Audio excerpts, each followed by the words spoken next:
24 ঘন্টার ব্যবধান, ফের গাড়ির ধাক্কায় মৃত্যু পড়ুয়ার। বাবার সঙ্গে ফেরার পথে ঘটে এই মর্মান্তিক দুর্ঘটনা, শোকে পাথর গোটা পরিবার। অঞ্জলি সিল্ক, শিমুলতলার মোড়, বনগাঁ, এখন এক নতুন রূপে, নতুন সাজে। মর্মান্তিক, বৃহস্পতিবারের পর শুক্রবার ফের সীমান্তে স্কুল পড়ুয়াকে পিষে দিল গাড়ি। 24 ঘন্টার ব্যবধানে এক চতুর্থ শ্রেণীর ছাত্রের মৃত্যুর পর ফের মৃত্যু হল চতুর্থ শ্রেণীর ছাত্রের। ঘটনায় শোকস্তব্ধ গোটা এলাকা। শুক্রবার সীমান্তে ডাম্পারের ধাক্কায় মৃত্যু হল এক ছাত্রের।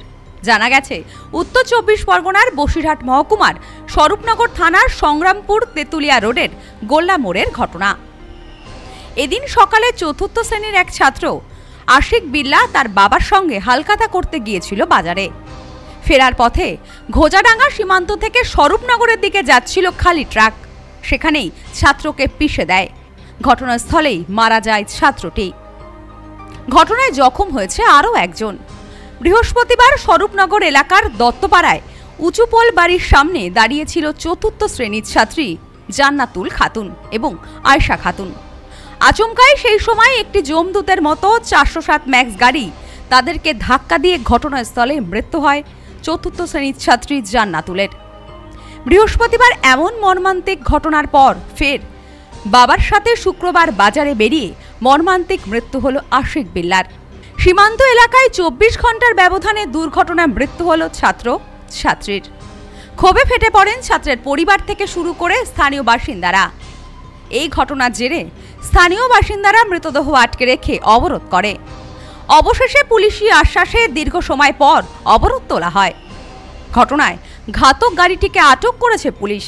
সেই সাথে সাথে গাড়ির চালক এবং খালাসিকে আটক করা হয়েছে পুলিশের পক্ষ থেকে।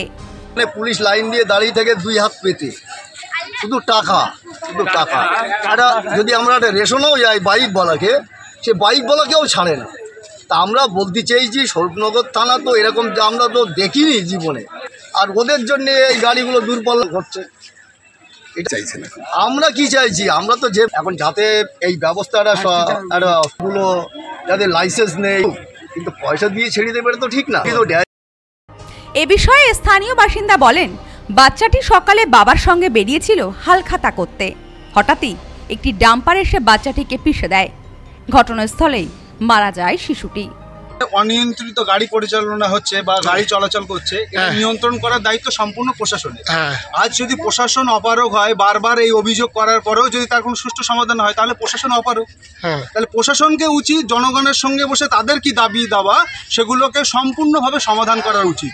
এবং যেহেতু তারা সরকারের পয়সায় তারা বেতন পায়, বেতনভোগ কর্মচারী, তাদেরকে অন্য কোনোভাবে কারোর কাছ থেকে কোনো পয়সা নেওয়া উচিত নয়, কারণ সে সরকারের জনগণের টাকায় তাদের বেতন হয়। তাহলে মানুষের উচিত তাদের সুবিধার অসুবিধাটাকে, তাদের সামনে যেগুলো অসুবিধা হচ্ছে সেগুলোকে সমাধান করা। আমরা দেখছি প্রশাসন বহুবার এরকম অ্যাক্সিডেন্ট হওয়ার পরে আমাদের প্রশাসন কোনো নির্বিকার, প্রশাসনের কোনো ভূমিকা নেই। প্রশাসন আজকে যাচ্ছে, কালকে এটা পয়সা বা অর্থের মাধ্যমে সেটেলমেন্ট করে যারা প্রকৃত ক্ষতিগ্রস্ত তার বাড়ির লোকও কোনো অর্থ পায় না, যারা মানে যে মারা গেছে বা তার আত্মীয় স্বজন তারাই দুঃখী থেকে যায়, কিন্তু মাঝখান দিয়ে কোনো সমাধান হয় না। একের পর এক অ্যাক্সিডেন্ট হতে যাচ্ছে। এই অ্যাক্সিডেন্টগুলো কীভাবে কমানো যায় সেটা প্রশাসনের উচ্চ পর্যায়ে বৈঠক করে এগুলোকে কমানো দরকার। তা না হলে এই রেকলেস ড্রাইভিং চলতেই থাকবে আর মানুষ মরতে থাকবে।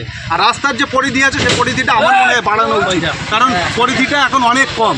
এই কমের কারণে এইসব বড় গাড়িগুলো এখান থেকে যাতায়াত করা খুব দুর্বিষহ হয়ে পড়ছে এবং জনগণের অসুবিধা হচ্ছে। Bureau report, news no man's land, Basirhat. পশ্চিমবঙ্গের উত্তর 24 পরগনা জেলার বনগাঁ এলাকায় সুধীর কর্মকার কলেজ অব এডুকেশন এক স্বনামধন্য এবং অতি উল্লেখযোগ্য শিক্ষণ মহাবিদ্যালয়। বর্তমান এই শিক্ষক মহাবিদ্যালয়ে নতুন শিক্ষাবর্ষে বিএড অ্যাডমিশান চলছে। তাই বিএড অ্যাডমিশান নেওয়ার বিষয়ে যে সমস্ত শিক্ষার্থীরা আগ্রহী তারা অতি সত্বর কলেজের অফিসে এসে যোগাযোগ করবেন। আমাদের কলেজের ঠিকানা গোপালনগর, চরচালকি, বনগাঁ, উত্তর 24 পরগনা। পিন নম্বর 743235।